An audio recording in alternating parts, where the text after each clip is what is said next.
Bonjour et bienvenue dans Question Politique, le rendez-vous politique de France Inter, du journal Le Monde et de France Info. Notre invité jusqu'à 13h, député de la France Insoumise de Seine-Saint-Denis, Éric Coquerel, viendra nous rejoindre dans quelques instants. Vos questions, vos commentaires sont les bienvenus pour intervenir. Le mot-clé, vous le connaissez, Question Paul.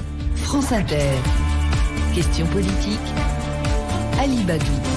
Et avec moi en studio, l'équipe du dimanche, Jeff Wittenberg de France Télévisions. Bonjour Jeff. Bonjour Ali. Françoise Pressos du journal Le Monde. Bonjour Françoise. Bonjour Ali. Et Karine Bécard de France Inter. Bonjour Karine. Salut tout le monde. Avant d'accueillir Éric Coquerel, le traditionnel tour de table. Qu'est-ce qui vous a marqué cette semaine? On commence avec vous Jeff.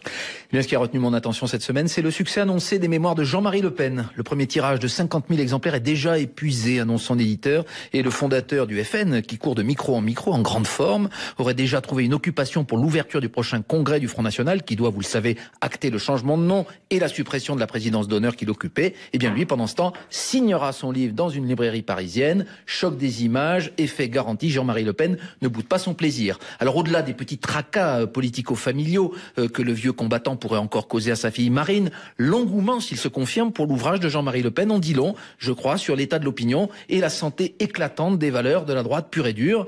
Car justifier le recours à la torture pendant la guerre d'Algérie, en précisant qu'on n'y a pas participé, affirmer son respect pour Pétain et faire un carton en librairie, eh bien oui, Ali, c'est possible. Après Éric Zemmour et ses 300 000 exemplaires vendus, Philippe de Villiers, 225 000, Jean-Marie Le Pen va donc peut-être devenir best-seller lui aussi.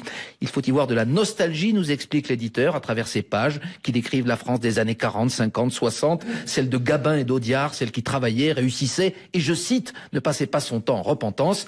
Mais on peut y voir aussi l'adhésion assumée au discours d'extrême droite. Marine Le Pen peut bien refaire le programme, repeindre la façade et même changer le nom sur l'enseigne. Les électeurs comme les lecteurs, eux, savent à quoi s'en tenir. Vous allez le lire, Jeff? Mais je l'ai lu. Vous l'avez lu? Françoise? Alors moi, c'est un homme. Non, avez-vous lu le livre de Jean-Marie Le Pen? Pas du tout. Pas du tout. Pas encore. Et vous, Karine? Non, je le lirai. Il y a peu de chances que je le lise, je crois. Bon, voilà qui est très clair. Françoise, qu'est-ce qui vous a marqué cette semaine? Alors c'est un homme, c'est Laurent Berger, le secrétaire général de la CFDT, qui revient en force dans le paysage politique. Il était sous le précédent quinquennat l'interlocuteur privilégié de François Hollande. Emmanuel Macron l'a un peu battu froid en disant les syndicats oui, mais enfin ils ne représentent pas l'intérêt général et c'est moi qui en tout état de cause décide. Mais cette semaine, changement de décor, changement de propos. Laurent Berger hausse la voix et le gouvernement semble enfin l'écouter. Lundi, dans les Échos, le syndicaliste pousse un gros coup de gueule. Attention, on chamboule tout, décidé dans la précipitation. Si on nous piétine, il ne faudra pas ensuite venir nous chercher pour éteindre l'incendie. Et en fin de semaine, miracle, Muriel Pénicaud, la ministre du Travail, annonce une réforme de l'assurance chômage qui reprend pratiquement intégralement l'accord conclu entre les partenaires sociaux. Et tant pis si la copie est très en deçà de ce que le candidat Macron avait annoncé pendant la campagne présidentielle. Samedi, rebelote, Laurent Berger hausse de nouveau la voix, cette fois sur la réforme de la formation professionnelle, et il déclare « Il y a des droits qui ont été créés, il faut les garantir pour les travailleurs », alors que la ministre du Travail doit annoncer demain ce qu'elle retient de l'accord entre les partenaires sociaux. Alors on ne sait pas encore si Laurent Berger aura sur ce dossier pleinement satisfaction, mais ce qui est sûr, c'est qu'il est écouté, sa voix porte. Pourquoi? Parce que le gouvernement ne peut s'offrir le luxe de créer un front syndical contre lui. Sur la réforme de la SNCF, qui s'annonce comme la mère des batailles, eh bien le leader de la CFDT n'est pas opposé à l'évolution du statut. Il l'a dit, on peut discuter, à condition bien sûr de ne pas le négliger. C'était l'avertissement de la semaine et visiblement, il a été écouté. Merci Françoise. Karine? Je vais rester sur des réformes aussi, en particulier sur celle de la SNCF, qui a quand même pas mal marqué la semaine, puisque Édouard Philippe a présenté lundi les grands axes de cette réforme. Parmi ces grands axes, il y a un axe qui fait déjà beaucoup parler, c'est évidemment la fin du statut de cheminot. Alors ça veut dire quoi? Ça veut dire que ceux qui sont cheminots aujourd'hui, ils vont le rester, ils sont à peu près 130 000. En revanche, les cheminots qui seront embauchés dans le futur par la SNCF, après la réforme, si la réforme passe, eh bien ne bénéficieront pas de ce statut particulier. Et vous avez sans doute remarqué que cette mesure plaît beaucoup en Français. Ils en parlent beaucoup et ça plaît beaucoup aux Français. Il y a un sondage notamment au Doxa qui dit 72% des personnes sondées, c'est-à-dire 3 sondés sur 4 quand même, sont favorables à cette idée de suppression du statut de cheminots. Alors il faut quand même rappeler que c'est pas la suppression d'un tel statut qui va régler le plus gros des problèmes de la SNCF. Le plus gros des problèmes de la SNCF, c'est quoi? C'est sa dette abyssale. C'est une dette de 50 milliards d'euros. Et c'est une dette qui progresse chaque année de 2 ou 3 milliards.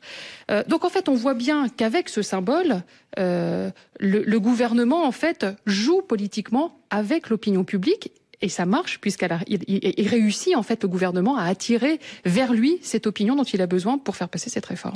Merci Karine, et on aura évidemment l'occasion d'en parler avec notre invité. Il va tout de suite nous rejoindre dans le studio 221 de la Maison de la Radio. Il est député La France Insoumise, élu de la première circonscription de Seine-Saint-Denis. Éric Coquerel est notre invité. Bonjour à vous. Bonjour. Et bienvenue. Comment s'opposer, comment faire entendre vos propositions? On compte sur vous pour nous expliquer les combats, la stratégie de La France Insoumise. Et puis il y a beaucoup de sujets dans l'actualité. Vous l'entendiez évidemment, la SNCF, l'assurance chômage et j'en passe. On va en parler. Mais d'abord, qu'est-ce qui vous a marqué dans la semaine, Éric Coquerel? Comme je sais qu'on va parler de la SNCF, j'ai réservé ça pour plus tard. C'est le 28 février, 30 degrés de plus au pôle Nord que d'habitude. Voilà, je crois que c'est ça un des faits de la semaine, parce que la vague de froid actuellement pourrait nous faire oublier qu'on vit une période de réchauffement. Et je pense que si nous n'étions pas suicidaires, nous veillerons à ce que toutes nos politiques publiques, les politiques de l'État, se concentrent principalement sur ce danger climatique qui ne nous menace plus, qui est ici, avec ce genre de phénomène qui dépasse l'ordinaire. Sommes-nous suicidaires? J'espère que non. Je pense que les peuples ne le sont pas, mais qu'on a un système aujourd'hui, je parle du capitalisme financiarisé, qui a comme préoccupation premier le profit.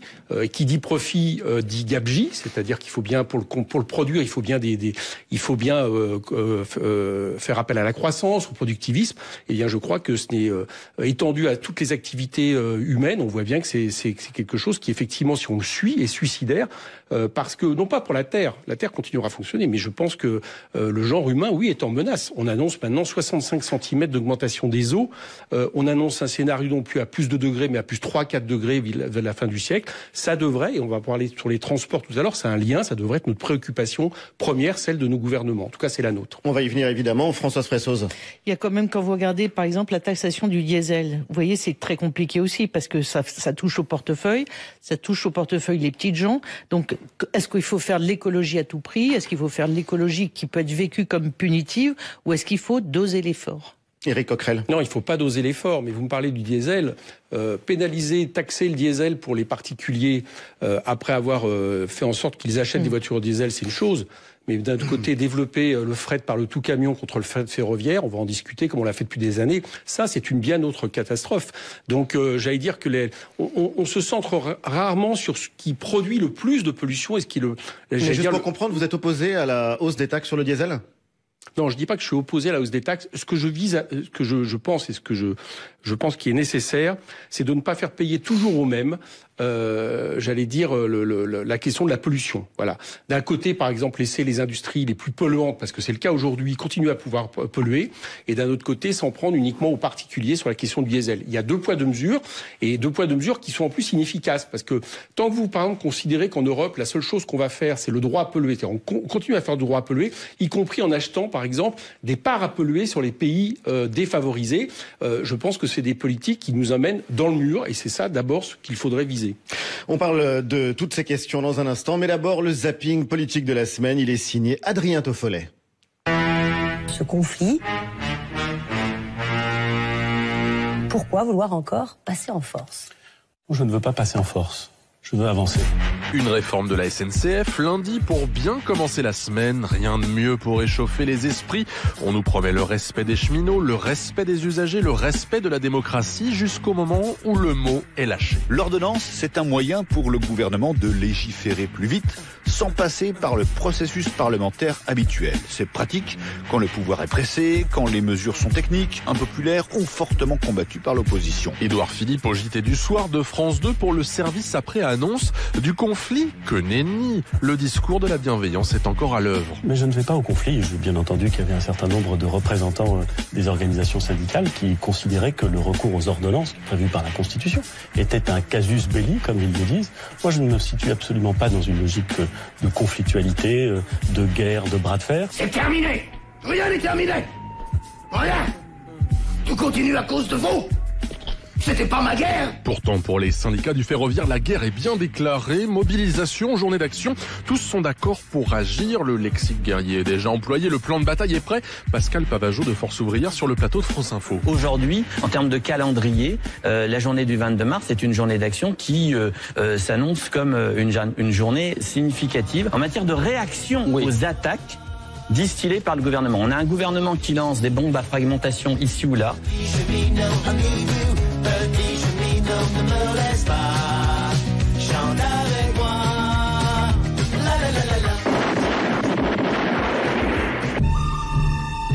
Un peu plus de 2 heures de TGV de là à Bordeaux. C'est un vieux conflit qui se réveille.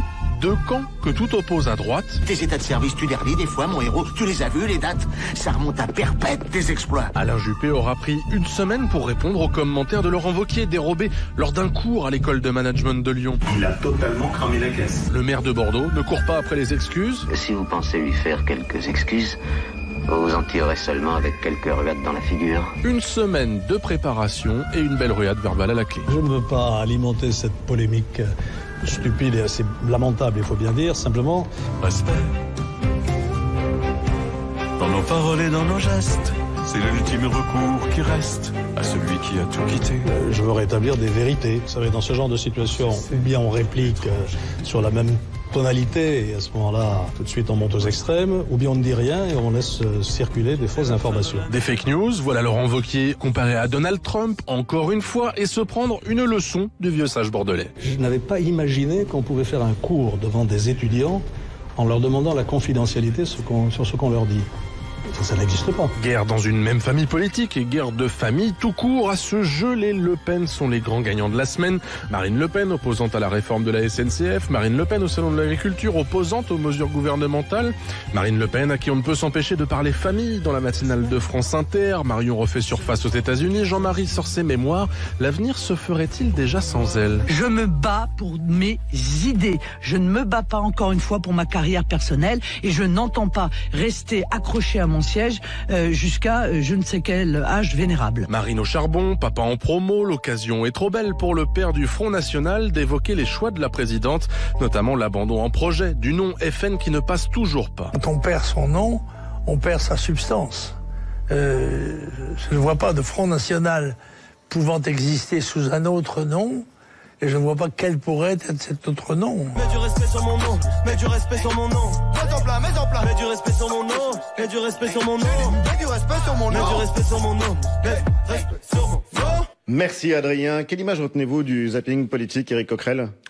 Là, par contre, c'est la SNCF, c'est-à-dire le recours aux ordonnances, c'est-à-dire la menace du recours aux ordonnances. C'est pire, il y a un chantage. Si vous n'allez pas dissuasion assez vite, nucléaire. Voilà, si vous ne débattez pas assez vite, si vous opposez trop longtemps, eh bien, nous aurons recours aux ordonnances. C'est une manière très brutale.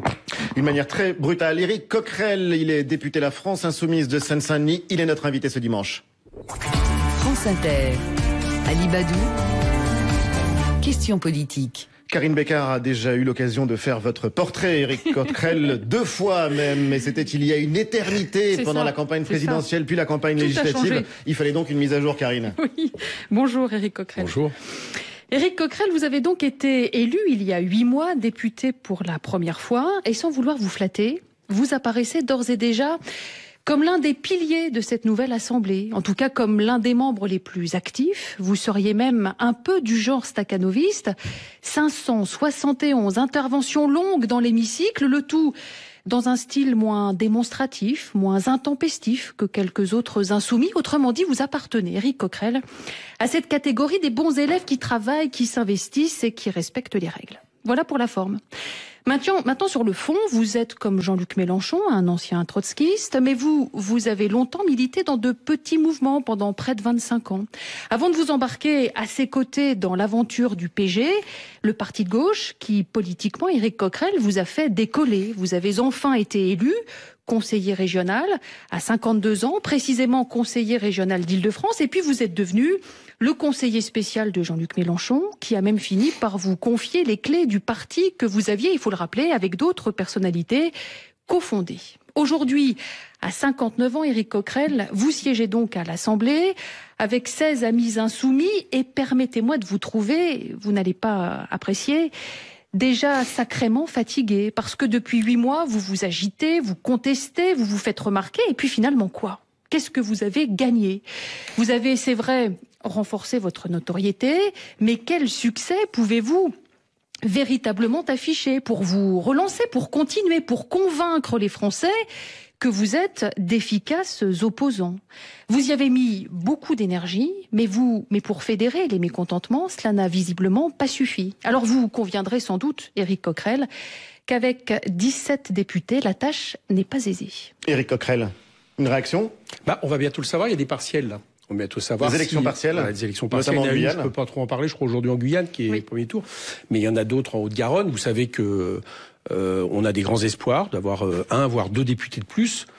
Si c'est le cas, ça va montrer qu'on pèse et qu'on est entendu. Voilà, donc on en reparlera à ce moment-là. Moi, je dis une chose. Et si ce n'est pas le cas, Monsieur Coquerel?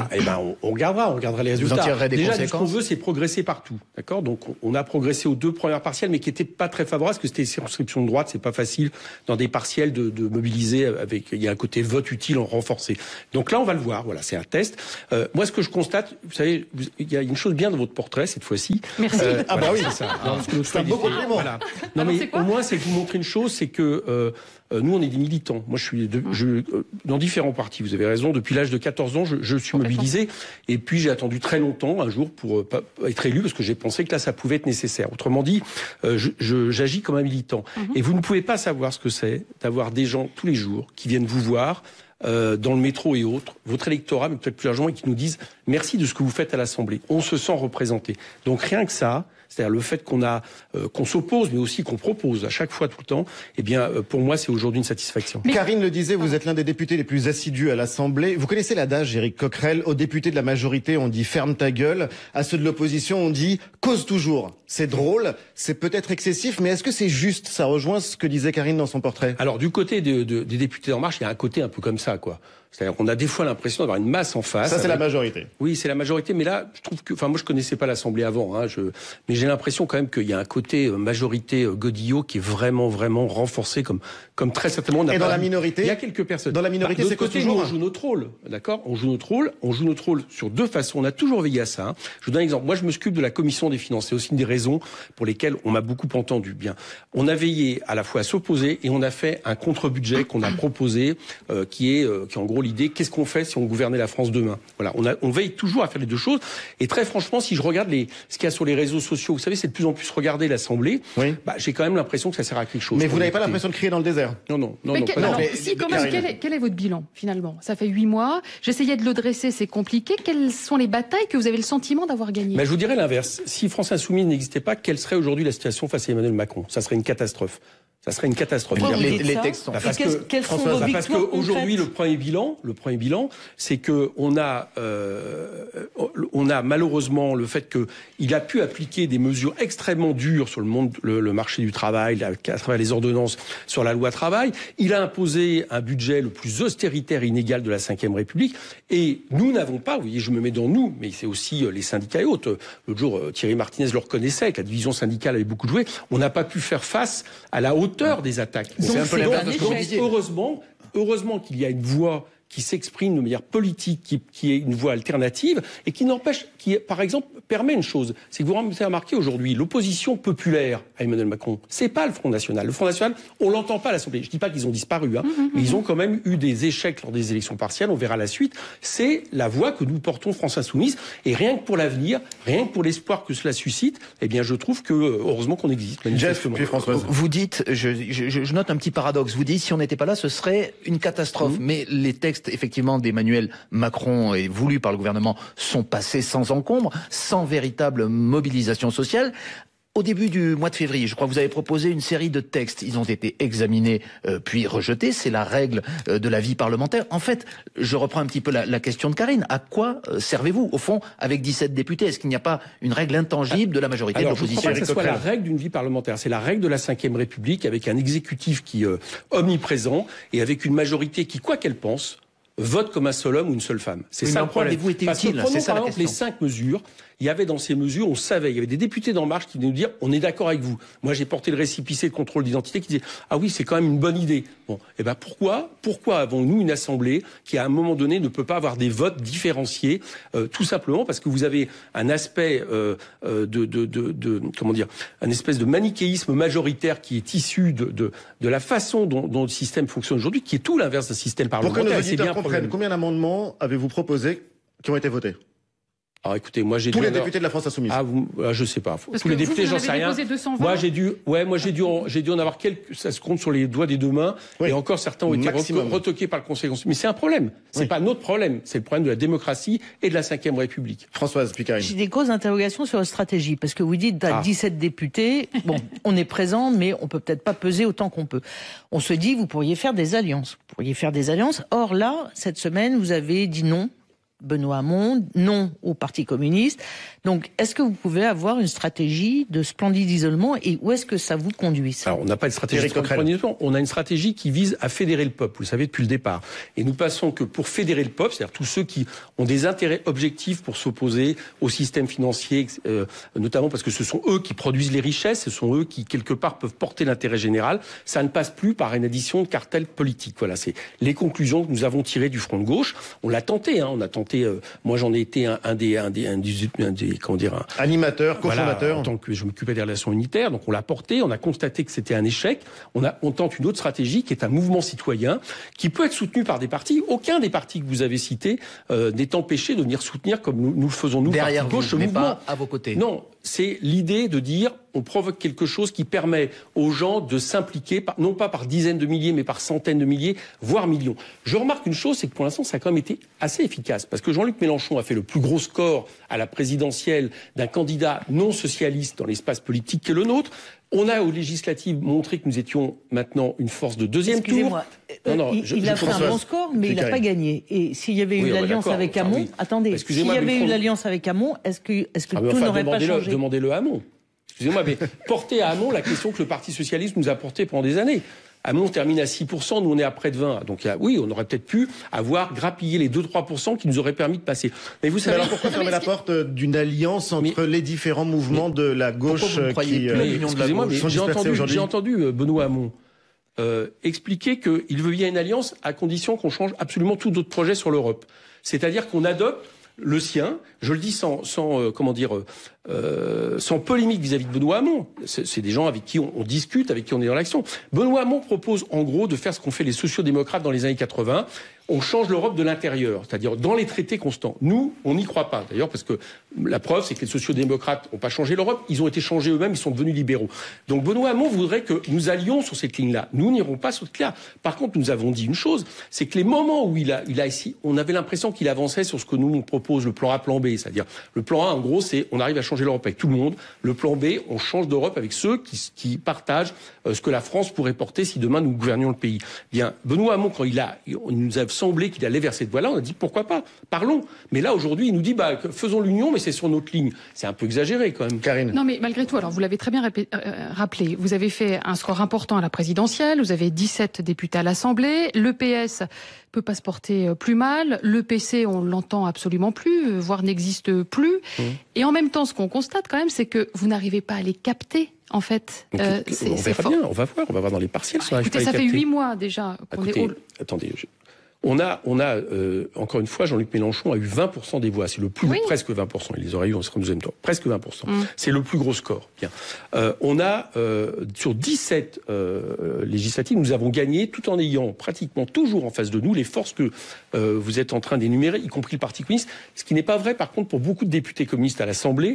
La moitié quasiment ont été élus parce qu'on n'a pas présenté de candidat en face d'eux. Les socialistes ont 2 fois plus de députés que vous, donc ce n'est pas forcément révélateur. D'accord. Les socialistes viennent de faire 2 et 6% aux partiels. Donc on va voir la fin de l'épisode des partiels. Que vous m'expliquiez qu'ils aient, parce que c'est un parti institutionnel et qui en plus dans certains endroits, j'allais dire, a joué sur quasiment une ligne proche de Macron. Que vous m'expliquiez qu'ils ont eu par exemple l'Amérique de Paris. Moi, ce que je constate sur plus, c'est qu'ils sont en train d'être décimés en termes de militants, en termes de députés. Mais les alliances, c'est fini. Vous allez gagner tout seul. C'est pas seulement les alliances. Pour les européennes, il nous paraît important d'avoir une ligne très claire vis-à-vis des Français sur ce que nous ferions demain si nous gouvernions et ce que feront nos députés à l'Assemblée européenne, sur quel programme ils vont s'engager. Ça nous semble déterminant. Bien. D'abord parce que M. Macron, il y a au moins un avantage, c'est que je pense qu'il va défendre sa vision de l'Europe, qui est entièrement différente de la nôtre, mais au moins on va avoir, avec des scrutins nationaux, je pense que ça donne de la visibilité, on va avoir enfin une vraie élection européenne. Bien. Donc là-dessus, il n'est pas question pour nous de nous allier avec des forces qui veulent refaire ce qu'ont fait les socialistes dans les années 80, parce que ça a échoué. Voilà, la réponse est claire, elle est politique. Maintenant, si vous nous dites de manière définitive, il ne sera plus jamais question de s'entendre avec d'autres forces. Nous vous disons une première chose. Dans l'action, ce n'est pas vrai. Le 23 septembre, la marche qui a été faite par France Insoumise, Benoît Hamon était là. Bon, les communistes avaient choisi d'envoyer une délégation. Bon, ça les regarde, mais enfin, il y avait beaucoup de communistes qui étaient là. Bon, mais ils étaient là. Donc, dans l'action, déjà, notre réponse est, on est vraiment ouvert. On fait, par exemple, aujourd'hui des mobilisations et des campagnes sur le nucléaire. Dans les porte-paroles, il y a quelqu'un comme Noël Mamère, il y a quelqu'un comme Mme Rivasi qui ne sont pas France Insoumise. Donc, on est ouvert. Par contre, oui, il nous semble que pour les prochaines élections, on doit continuer la stratégie citoyenne qui est la nôtre, sur un programme qui est le nôtre, parce qu'on pense que c'est ça la clé pour devenir majoritaire dans ce pays. Karine, puis Françoise. Mais vous n'avez pas répondu à ma question. Vous devriez réussir, avec tous vos succès, à incarner le leadership de la gauche. Le leadership de l'opposition populaire, vous voyez quelqu'un d'autre l'incarner, vous, aujourd'hui? Pourquoi vous ne dites pas gauche? Vous n'employez pas le mot. Mais vous le savez très bien. Non, pas du tout. Franchement, on aimerait être éclairé. Je vous le dis, nos valeurs sont de gauche, notre contenu de programmatique est de gauche tel qu'on l'entendait. Le seul problème, c'est que je ne crois que nous ne sommes pas encore sortis de la période qui, notamment à cause de M. Hollande, a fait en sorte qu'on a saccagé le mot gauche. C'est-à-dire que la gauche était pratiquement le même programme économique, j'entends, que les libéraux de tous les pays d'Europe, ou même M. Sarkozy précédemment. Le mot est cramé.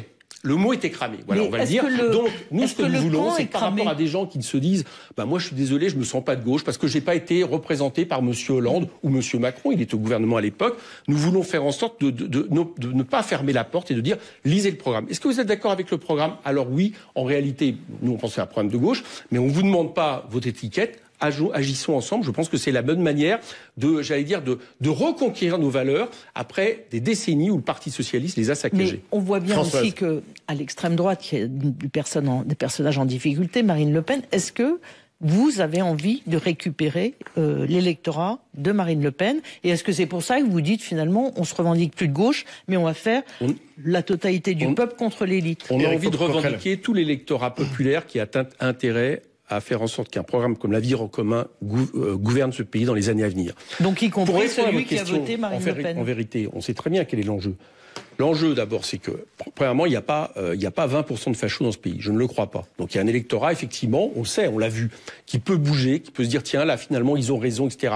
On avait peur, mais les solutions proposées par Jean-Luc Mélenchon sont les bonnes. Deuxièmement, il y a un autre électorat qui est visé aussi par Marine Le Pen, qui sont ceux qui ne votent plus, qui s'abstiennent, qui ont l'impression que tout ça, c'est quelque chose qui ne changera pas leur vie.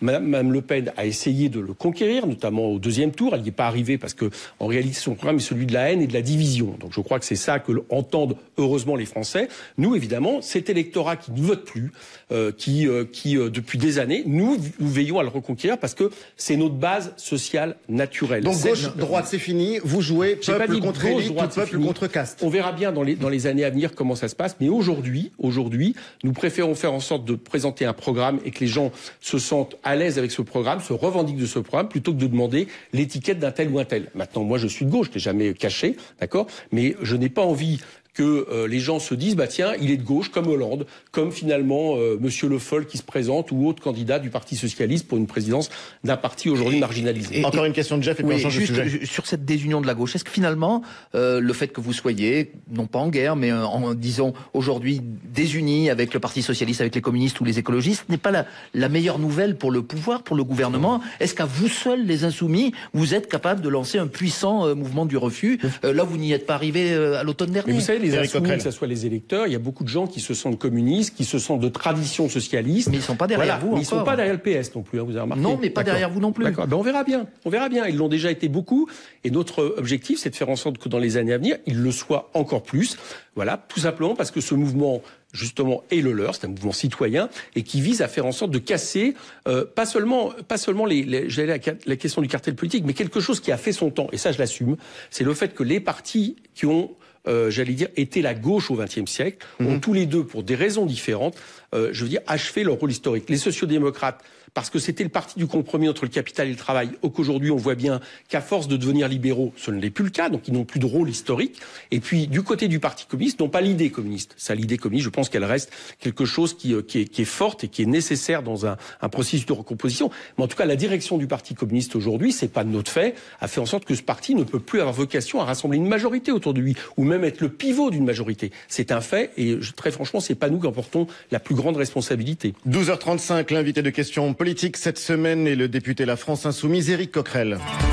Questions politiques sur France Inter.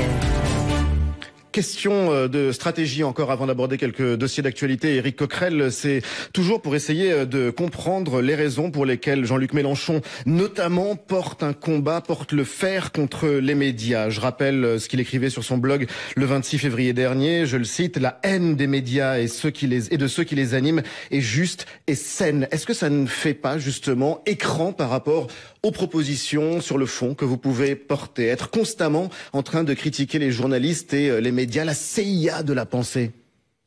Alors d'abord, j'ai l'impression une chose. Alors bon, sur la phrase et autres, comme c'est une phrase qui est au milieu d'un long raisonnement. Voilà, j'invite vos auditeurs ou téléspectateurs à aller le voir. Bon, maintenant sur le fond, malgré tout, le mot haine. Sur le fond de la question, moi le problème c'est pourquoi que j'appelle le système médiatique, d'accord, qui n'englobe pas tous les journalistes, mais qui est en gros le système. Un peu quand même. Non, qui n'englobe pas tous les journalistes. Certains, beaucoup même, je vais vous dire, y compris dans vos rédactions, en sont victimes et nous le disent, d'accord, parce qu'ils sont précarisés, parce qu'ils se retrouvent avec des contrats de plus en plus difficiles, qui font que ils sont obligés, y compris, de suivre une forme d'information qui n'est pas celle qui les satisfait. Ça se développe de plus en plus. Mais ce que nous observons, c'est que oui, il y a un système médiatique qui, aujourd'hui, s'est emparé du pays. Elle est simple. 9 milliardaires détiennent 80% des médias.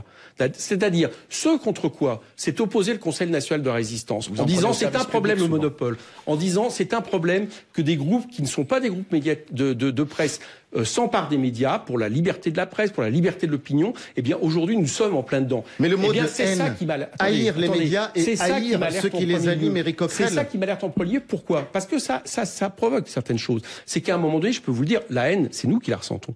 Moi, quand je regarde la manière dont, par exemple, sont traités des leaders d'opposition, Jean-Luc Mélenchon ou d'autres à la télévision, et que j'observe, par exemple, c'est pas la même manière que M. Macron ou M. Blanquer. M. Blanquer, l'émission politique récemment.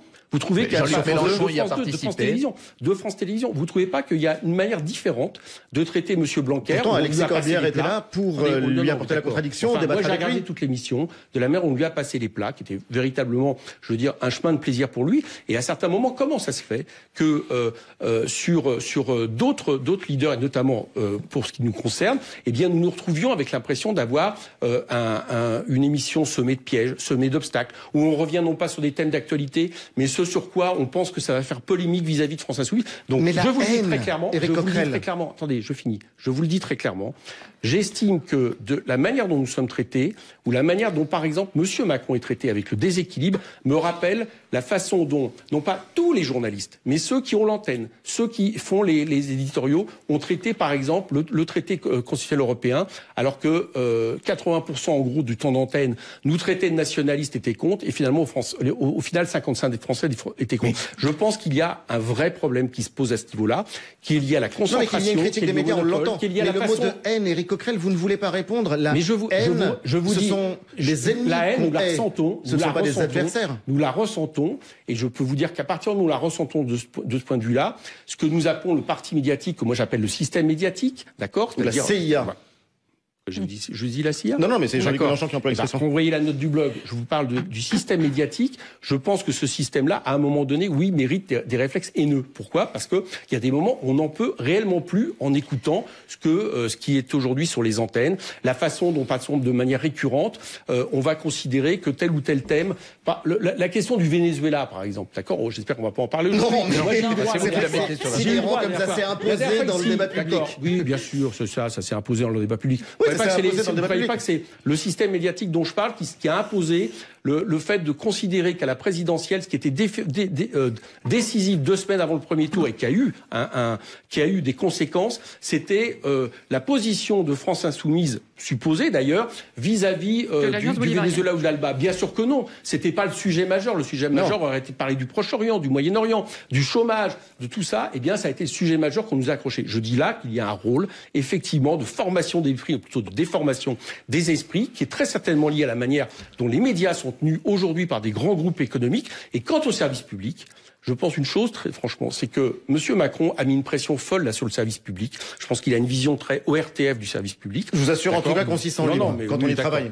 Je vous le dis vraiment très sincèrement. Quand je vois la ministre décider avant le CSA de la démission du directeur de Radio France, quoi qu'ait fait le directeur, je me dis que le lien ombilical entre l'exécutif et le service public, excusez-moi, il n'est pas coupé. Mais je vous rassure qu'on se sent libre malgré tout. Peut-être que vous vous sentez libre, mais je ne sais pas à quel niveau le subconscient, lui, ne le fait pas. Ah, et il faudrait tous qu'on aille sur des divan et voir les psychanalystes. Je vous dis, et je l'assume, d'accord. Alors, on va peut-être pas dire tout le service public. L'autre jour, il y a une journaliste de France Bleu qui me dit, globalisez pas parce que toutes les rédactions ne sont pas les mêmes. Alors, il y a des rédactions.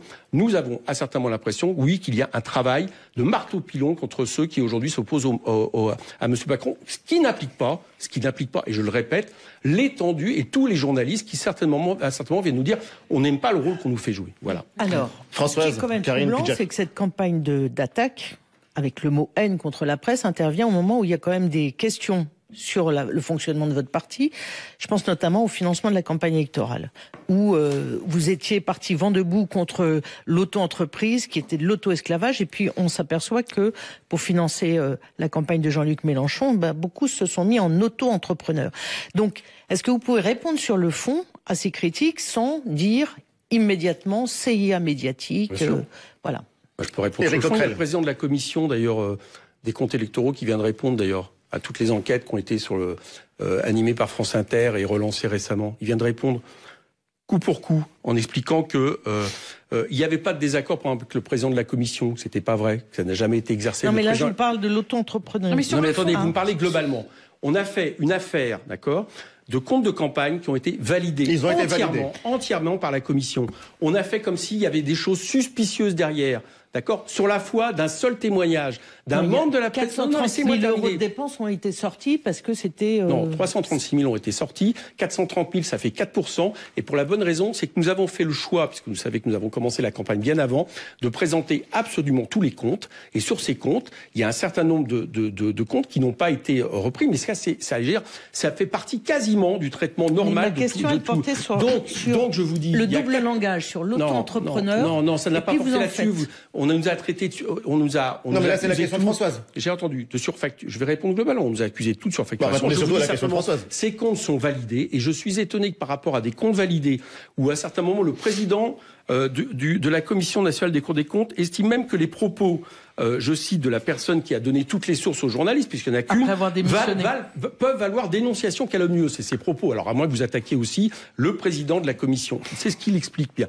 Je vous dis qu'il y a eu, de manière très claire, tous les dossiers ont été présentés. Sur ces dossiers, comme c'est souvent le cas, il y a une partie qui n'a pas été validée par la Commission, 4% de cette partie-là, et au nom de ça, on nous fait tout un pataquès, laissant penser qu'en réalité, il y aurait je ne sais quel problème d'arrière-cuisine. Ce n'est pas le cas. Et pendant ce temps-là, on s'occupe pas.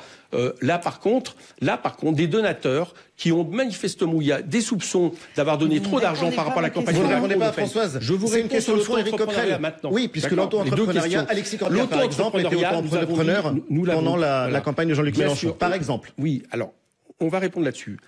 Prenons le cas d'Alexis. Alexis est enseignant. Il se met en congé militant, d'accord, pendant la campagne, à la demande de Jean-Luc Mélenchon, être porte-parole. Il faut bien qu'il soit payé. Monsieur Griveaux a été payé 6 000 euros. Oui, mais à ce moment-là, il ne faut pas faire des dénonciations absolument. Parce que on du continue à faire des dénonciations. Sur votre mais il y a un moment donné, vous prenez un statut. Le problématique, c'est que quand vous prenez un statut d'indépendant temporaire, qui effectivement est aussi lié avec les budgets de campagne. Vous savez que les banques ne nous ont pas facilité les choses par rapport à cette campagne. Eh bien, vous prenez au plus facile. Donc, le fait que des militants s'engagent de leur propre fait, parce que nous, on agit toujours aux militants, y compris à accepter des régimes que nous contestons de manière globale, généralisée à la société, c'est vrai. Quelque part, j'allais dire que pour les quelques militants qui procèdent ainsi et qui permettent ainsi que nous puissions faire une campagne, j'allais dire au-delà même des budgets qui nous ont été attribués par les banques, c'est parce que nous avons un engagement militant. Moi, si vous voulez, par exemple, la dernière campagne en 2012, j'ai agi dans la campagne, j'ai pas touché un euro, c'est mon fait et ma liberté d'estimer que je mets une partie de ma vie là-dedans. Et ben c'est le fait et la liberté d'Alexis ou de d'autres personnes de choisir quelque chose qui les pénalise certes, mais qui d'ailleurs de manière temporaire. C'est aussi parce qu'aujourd'hui, si vous connaissez le monde du travail, il n'y a pas 50 000 systèmes de faire en sorte d'arrêter un statut de salarié pendant quelques mois pour reprendre. C'est pas vrai, c'est de la flexibilité. Bah oui, bien sûr, dont nous sommes tous victimes, mais qui est comme ça. Donc je vous dis, par rapport à ça, il n'y a pas d'affaire. Et la manière de monter cette histoire comment dire, de monter cette histoire, la manière dont c'était faite, ça fait partie, justement, je trouve, des campagnes qui sont menées contre nous. Ça s'appelle une enquête de journaliste. Oui, c'est ça. Alors, ça a été reprendre tout ce qu'avait dit le Monde une semaine avant. Alors sortons-en de cette histoire. Et alors, du coup, de manière plus globale, est-ce que finalement les propos outranciers, violents, dont on a parlé à l'instant de Jean-Luc Mélenchon, est-ce que vous avez le sentiment, très concrètement, que ça vous fait gagner ou perdre des points? Éric Coquerel. Enfin, d'abord, je trouve que dans 12h44, j'espère qu'on va parler de la SNCF quand même. On y arrive. D'accord, ok. C'est pas que je veux éviter les questions, mais j'aimerais bien parler des choses qui sont véritablement problématiques.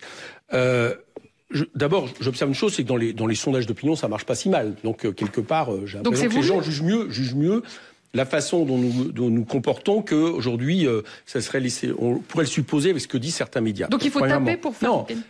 Oui, il faut taper le système, ça oui. Et nous pensons qu'il y a ce que nous appelons le système médiatique fait partie du système. Je vous le répète, ils font partie du système. Voilà, la manière... En fait, quand vous dites ça, vous avez la même... changer de sujet, parce que... J'avais juste une question, Alice, si vous me permettez. Je sais, mais il y a tellement de questions à vous poser, leur face sur la défiance des médias. Mais c'est vrai qu'il faut parler de la SNCF et de l'assurance chômage. Un rapprochement inattendu entre Jean-Luc Mélenchon et Laurent Wauquiez. Il faut juste vous nous expliquer pourquoi finalement Jean-Luc Mélenchon a pris sa défense en expliquant qu'on avait empêché la droite de se regrouper derrière lui, comme si c'était... Est-ce que vous avez la preuve que le gouvernement a demandé à l'émission quotidienne? Non, évidemment, on n'a aucune preuve. On n'a aucune preuve. Ce que je constate, il y a une chose bizarre. Je vous le dis.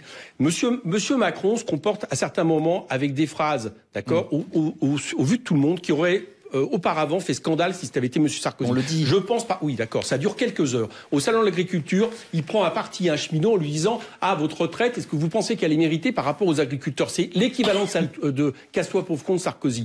D'accord. Monsieur Macron, face aux salariés de GMS, explique que bordel, ils ont qu'à aller travailler. On en a beaucoup parlé, oui, monsieur non, on n'a pas beaucoup parlé. Et pendant ce temps-là, monsieur Wauquiez, ça dure 5 jours. Je pense oui, qu'il y a un traitement différencié. Je vous le dis, je l'affirme, de la part de certains médias, des leaders de l'opposition, de monsieur Macron. Voilà, je l'assume et je vous le dis.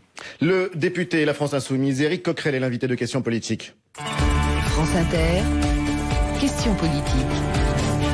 Et c'est effectivement la bataille de la SNCF qui se prépare. Question de Françoise Fressoz. Est-ce que vous allez appeler à manifester ou est-ce que vous considérez que ce sont aux syndicats de mener la bataille du rail? Le 22, on appelle à les soutenir. Le 22 mars. On est derrière eux, le 22 mars. Enfin, si c'est le 22 mars, ils se revoient le 15 mars. C'est la bonne nouvelle, c'est qu'ils sont tous unis. Bon. Donc, on appelle à les soutenir, à les mobiliser, mais c'est eux qui, évidemment, sur cette bataille syndicale, évidemment, typiquement syndicale, c'est eux qui sont devant et on l'appelle à les soutenir. Ça n'empêche pas... Allez-y. Parce qu'on a quand même des Français là qui sont très favorables à la fin du statut des cheminots. J'en parlais au début de cette émission. Ils sont pas tellement contre les ordonnances et ils sont contre se sentir bloqués dans cette bataille, se retrouver les otages de tout cela. Est-ce que vous pensez sincèrement moi, depuis le Bataclan, j'ai du mal à entendre parler d'otages. Alors on enlève ce mot-là, si vous voulez, pas de problème. Ça serait bien. Est-ce que vous pensez vraiment réussir à faire plier le gouvernement et donc comment? Éric Coquerel. Tout simplement parce que je ne crois pas à ces sondages. Voilà, je vous le dis. Il y en a un autre qui explique que 43% des Français pensent qu'il faut qu'il y ait grève contre 38 qui pensent qu'il faut pas. Alors, vous voyez, on peut en prendre, etc. Bon, moi, je crois qu'il y a... Vous les croyez quand on dit que Jean-Luc Mélenchon est le leader de l'opposition? En 95, au début de la grève, je vous assure, les sondages étaient à peu près les mêmes, etc. À la fin, il y avait 75% des Français qui soutenaient les grévistes parce que, au fur et à mesure du débat, ils avaient eu l'occasion de voir ce qu'il en était réellement. Bon. On peut comparer la situation d'aujourd'hui avec celle de 1995? En tout cas, sur l'attaque, oui. Et M. Juppé n'avait pas pu aller jusqu'au bout. Bon, là, elle est même pire aujourd'hui, en réalité. Parce que, il faut le dire, ça vise à faire en sorte que de privatiser la SNCF à terme pour qu'elle s'adapte à cette fameuse ouverture à la concurrence qu'ont décidé tous les partis du gouvernement. Privatisation. Oui, mais c'est un mensonge. Voilà, Philippe ment. Mais oui, quand vous transformez, quand vous faites tout pour faire en sorte que la SNCF devienne une entreprise privée, c'est-à-dire vous passez par exemple d'un système d'EPIC, qui est aujourd'hui un système qui ne permet pas des actions, à un système national à capitaux publics, exactement ce qu'a subi France Télécom, où là vous pouvez ouvrir les actions. Quand vous décidez que vous changez de statut... Elisabeth Borne vous rassure, elle est en ce moment chez nos confrères d'RTL, ils nous ont tous rassurés. Il n'est pas question de Mais France Télécom, ils nous rassuraient, de privatisation. à chaque fois qu'ils privatisent, ils nous rassurent, ils nous disent il n'y aura pas de privatisation, et puis 20 ans après on se retrouve avec une privatisation, il n'y a plus que les yeux pour pleurer. Donc je n'y crois pas, voilà je vous le dis. Pourquoi j'y crois pas? Parce que la logique qu'ils ont décidée, celle d'ailleurs qui est pour beaucoup sur les problèmes actuels de la SNCF, c'est-à-dire l'ouverture à la concurrence, décidée encore une fois par tous les partis de gouvernement à Bruxelles, en France, au Parlement européen depuis des années, contre lesquels nous sommes opposés. Bien, cette ouverture à la concurrence inévitablement induit au bout d'un moment le fait d'avoir une logique de privatisation et de transformation d'une société qui est celle d'avoir le service public comme principale préoccupation à une société qui nourrit la rente des actionnaires. On l'a connu avec les autoroutes, on l'a connu avec France Télécom, on le connaît partout. Et d'ailleurs, le problème que nous avons aujourd'hui, pourquoi la SNCF fonctionne moins bien? Excusez-moi, j'aimerais qu'on l'aborde. Pourquoi par rapport à il y a 30 ans, je crois que la plupart des gens autour de nous, la table peuvent s'en rappeler, pourquoi les trains arrivaient plus à l'heure? Pourquoi ils desservaient mieux le pays? Pourquoi on pouvait s'enorgueillir? Il y a eu deux problèmes. L'ouverture à la concurrence qui a cassé le fret ferroviaire, catastrophe écologique, je voudrais revenir par rapport à mon introduction sur la question du climat, catastrophe écologique. Deuxièmement, parce que cette ouverture à la concurrence s'est fait par exemple avec cette séparation du rail et du roulant que tout le monde aujourd'hui condamne comme une imbécilité qui est pour beaucoup dans les problèmes techniques que nous avons vécus et qui a aussi induit le fait qu'on ferme déjà des lignes. Oui, mais le problème c'est qu'aujourd'hui on a 50 milliards de dettes. Donc vos propositions, mais les dettes, c'est pas le statut des statuts, d'accord. Mais en quoi le maintien du statut des cheminots et en quoi la transformation de l'entreprise de service public dans un domaine non concurrentiel permettrait justement expliquerait les dettes. C'est pas ça qui explique les dettes. Non, mais les dettes actuelles. Cette question, en quoi le maintien du statut des cheminots est-il déterminant pour l'avenir de la SNCF? Pourquoi il est déterminant? Parce que nous nous battons, et c'est là où il y a deux logiques. C'est pour ça que ça renvoie à la fin ou à la raison pour laquelle c'est fait. C'est que si demain nous gouvernions le pays, on remettrait en question l'ouverture de la concurrence. On désobéirait par rapport aux décisions de Bruxelles. Je vous le dis très clairement. Parce que l'ouverture à la concurrence en Angleterre, c'est des prix des trains qui pèsent 14% du salaire au lieu de 2% en France. C'est 2/3 des Anglais qui voudraient qu'on renationalise le transport. Donc nous ne croyons pas au fait qu'un transport qui répond à l'intérêt général est le plus écologique. Si je réponds. Ça ne répond pas à la question. Le statut dérogatoire des cheminots, donc nous ne sommes pas la possibilité de partir et à plus tôt partir à la de là, retraite. nous ne voyons pas la nécessité de changer le statut des cheminots en statut privé, parce que c'est pour ça que je vous dis qu'il y a une privatisation rampante. C'est ça qui est derrière la question. Au contraire, nous pensons bien nécessaire que dans un mode de transport qui nécessite la question de la sécurité, une haute technicité, eh bien les cheminots, et parce que c'est ça aujourd'hui qui reste de leur statut, c'est l'emploi garanti. Le reste a été quasiment cassé. Les cheminots qui sont recrutés depuis quelques années ne bénéficient même plus de la retraite de 52 et 57 ans. Et ceux qui en bénéficient, c'est au bout de 43 ans de cotisation, je le dis aussi. Donc tout ça a déjà été largement cassé. Mais par contre, nous pensons qu'il faut un statut de cheminot qui soit lié à celui d'une entreprise de service public. Ça va être une bataille de l'opinion pendant ce printemps. C'est quoi votre plan alternatif, sachant qu'il y a une dette de 50 milliards d'euros? Comment vous faites pour refaire marcher la SNCF comme il faut? Éric Coquerel. Donc maintenant, parlons de la dette. La raison de la dette de la SNCF, elle est d'abord structurelle. Vous savez, c'est le moment où l'entreprise est une entreprise publique et il a fallu faire les investissements que les entreprises privées d'avant-guerre n'avaient pas fait. Donc il a fallu investir et c'est une des grosses raisons de la dette SNCF. La deuxième, c'est le tout LGV. Vous savez que le LGV, par exemple, Tours-Bordeaux, ça coûte énormément d'argent du fait de partenariat public-privé, du fait qu'on a voulu... Mais qu'est-ce qu'on en fait aujourd'hui? Eh ben justement, il faut revenir sur cette politique à un moment du tout LGV. C'est pour ça qu'on se repose par exemple à Lyon-Turin, à des projets pharaoniques qui ne servent à rien, et faire en sorte qu'on revienne à un service public qui n'est pas la question uniquement de la rentabilité financière de la tête, mais à long terme, celui de l'aménagement du territoire, celui de la question écologique. On est pour reconquérir le fret ferroviaire, c'est-à-dire qu'on est pour revenir sur tout ce qui a été fait, parce que le tout camion, c'est tout, sauf une solution en matière de sécurité et d'environnement. Et nous sommes pour faire en sorte que la SNCF garde un monopole, je vous le dis très clairement, et qu'il n'y ait pas d'ouverture à la concurrence. Voilà nos solutions. Alors face à la menace de grève, justement, Éric Coquerel, je ne vois pas en quoi ça augmenterait la dette de la SNCF. La dette de la SNCF, je vous le répète, elle doit plus au tout LGV et à l'ouverture à la concurrence. Exactement. Vous l'avez dit. Voilà. Elisabeth Borne, face à la menace de la grève à la SNCF, déclare: s'il y a une grève, on prendra toutes les dispositions nécessaires, on assurera le meilleur service. Oui. Fin de citation.